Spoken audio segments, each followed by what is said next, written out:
Hi hello నమస్తే, welcome to my channel. ఎలా ఉన్నారండి? నేనైతే చాలా బాగున్నాను.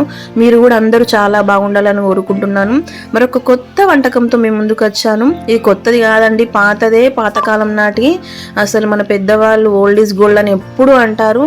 అది మళ్ళీ ఒకసారి రుజువైంది. ఈ మధ్యకాలంలో బాగా ట్రెండ్ అవుతున్న రాగి సంకటి నాటుకోడి కూరది నేను ట్రై చేశాను ఫస్ట్ టైం ఇంట్లో. అసలు ఎంత రుచిగా వచ్చిందంటే చెప్పలేను. అందుకోసమని మీకు కూడా చేసుకోవాలి మీ ఇళ్ళల్లో కూడా అని చెప్పేసి నేను ఈ రెసిపీని షేర్ చేయడం జరుగుతుంది. ఒక్కసారి ట్రై చేయండి, అసలు మళ్ళీ మళ్ళీ ఇదే చేసుకుంటారు. దీనికోసం చాలా సింపుల్ అండి, పెద్ద ప్రాసెస్ ఏమి ఉండదు. కొంచెము మన కరెక్ట్గా ఫాలో అయితే చాలా ఈజీ, చాలా హెల్దీ అండ్ టేస్టీ అయినటువంటి నాటుకోడి కూర రాగి సంకటి రెసిపీ అనేది రెడీ అవుతుందండి. దీనికోసం ఫస్ట్ మనం ముందుగా మసాలాలు కూడా మనం అప్పటికప్పుడు ప్రిపేర్ చేసుకున్నాయే చాలా టేస్ట్గా ఉంటుంది.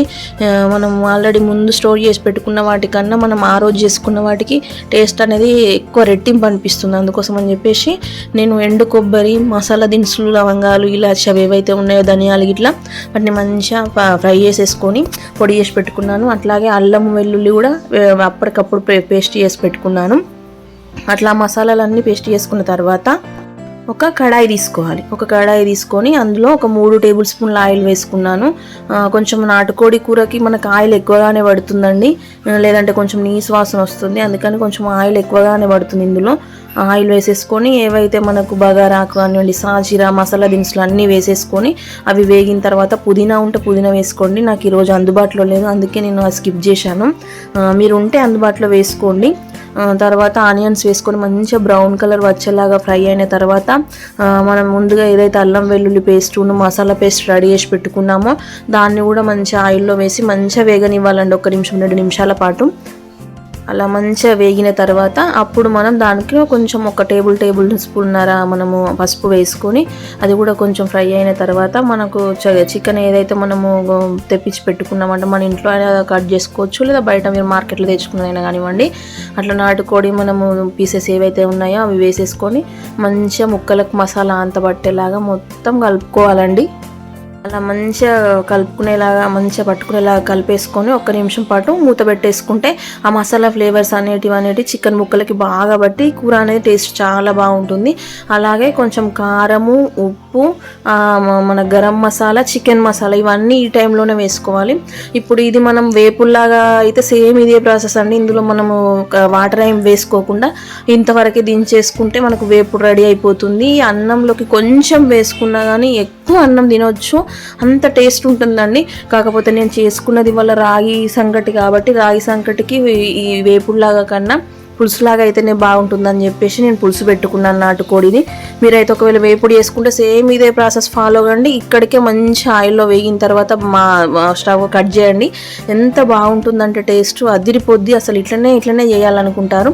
ఇట్లా అయిపోయిన తర్వాత కొంచెం మగ్గిన తర్వాత ఇందులో కొంచెం మొత్తం అంతా మసాలాలు, కారము, స్పైసెస్ అన్నీ మనకు పీసెస్ పెట్టుకున్న తర్వాత అప్పుడు వాటర్ అనేది తీసుకోవాలి. ఇందులో మనకు కొంచెం ఎక్కువగానే వాటర్ పడుతుందండి. రాగి సంకటికి ఎంత మనకు పులుసు అనేది ఎక్కువగా ఉంటే అంత టేస్టీగా ఉంటుంది. పులుసులోనే తినగలుగుతాం మనం కూర కన్నా.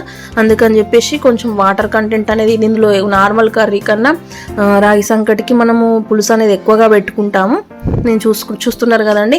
అట్లా మంచిగా మొత్తం ముక్కలు ఇలా పెట్టుకొని ఒక 10-15 నిమిషాలు, అంటే మనకు నార్మల్ చికెన్ కన్నా నాటుకోడి కూరది టైము అనేది ఎక్కువ పడుతుందండి ఉడకడానికి. అందుకని చెప్పేసి మంచిగా మీడియం ఫ్లేమ్లో పెట్టేసుకొని ఉడికించుకుంటే ఎంతో రుచికరమైన నాటుకోడి అనేది రెడీ అయిపోతుంది. అలాగే రాగి సంకటి కోసం ఈ రాగి సంకటి అనేది ఏంటంటే మొత్తం మనం రాగి పిండితోనూ వేసుకోవచ్చు, లేదంటే అది కొంచెం ఇది కొంచెం అట్లా క్వాంటిటీని బట్టి వేసుకోవచ్చు. కాకపోతే మాకు చిన్న పిల్లలు ఉన్నారు, పిల్లలు కంప్లీట్గా రాగి అంటే ఇష్టపడరు కాబట్టి నేను చూపిస్తున్నాను కదండి. ఆ కప్పుతోని రైస్ అనేది తీసేసుకొని ఆ 1 కప్పుకి నేను 6 కప్పుల వాటర్ వేసుకున్నాను. ఎందుకంటే నేను రాగి పిండి కాంటెంట్ అనేది తక్కువ తీసుకున్నానండి, రైస్ అనేది ఎక్కువ తీసుకుంటున్నాను. నార్మల్గా మనము 3 వంతులు 4 వంతులు రాగి పిండి తీసుకుంటే 1 వంతు రైస్ వేసుకుంటారు పెద్దవాళ్ళు తినేలాగైతే. నాకు చిన్న పిల్లలు ఉన్నారు, ఇప్పుడే ఫస్ట్ టైం చేస్తున్నాము, వాళ్ళు తినరని చెప్పేసి నేను రైస్నే ఎక్కువ తీసుకొని రాగి పిండి కంటెంట్ అనేది తక్కువ తీసుకున్నాను. ఒకవేళ మీ ఇంట్లో పిల్లలు లేరు, అందరు పెద్దవాళ్ళు తింటారు అని అనుకుంటే 4 కప్పుల రాగి పిండికి 1 కప్పు రైస్ వేసుకోండి, చాలా బాగుంటుంది. లేదు మొత్తం మేము రాగి పిండి తినగలుగుతాము అని అనుకుంటే అసలు రైస్ అనేది స్కిప్ చేసేయండి. మీకు ఎలా వీలైతే అలా వేసేసుకొని అన్నం మంచిగా మనకు నార్మల్గా ఉడికిన తర్వాత అందులోనే నేను ఇప్పుడు 1 రైస్ కప్పుకి 1.5 కప్పు రాగి పిండి తీసుకున్నాను.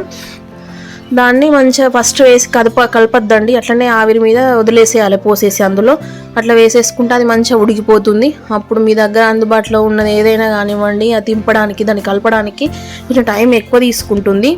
ఓపిక్గా మీడియం ఫ్లేమ్ పెట్టేసుకొని మంచిగా ఓపిక్గా కలుపుకోవాలండి. దీనికి టైం అనేది కొంచెం తీసుకుంటుంది, కాకపోతే టేస్ట్ అనేది చాలా ఉంటుంది, ఎంతో రుచికరమైనది, ఆరోగ్యవంతమైన వాటి కోసం కొంచెం కష్టపడాల్సింది తప్పదు.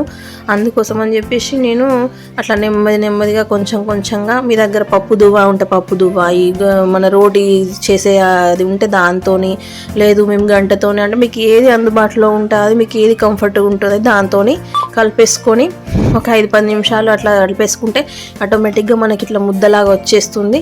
కొంచెం చల్లారనివ్వాలి, అంటే మొత్తం పూర్తిగా చల్లారితే ఆ టేస్ట్ అనేది బాగుండదు అని చెప్పేసి కొంచెం చల్లారిన తర్వాత చేతికి మనకు నెయ్యి కానివ్వండి, ఆయిల్ కానివ్వండి, వాటర్ కానివ్వండి అప్లై చేసుకుంటూ వెంటనే దాన్ని ముద్దల రూపంగా చేసేసుకోండి. అంటే మీ పిల్లలు ఎంత తింటారు, మీరు ఎంత తింటారు, ఆ క్వాంటిటీలో లడ్డూలు అనేటివి వేసేసుకొని పక్కన పెట్టేసుకుంటే ఎంతో రుచికరమైనటువంటి రాగి సంకటి నాటుకోడి కూర రెడీ అయిపోయిందండి.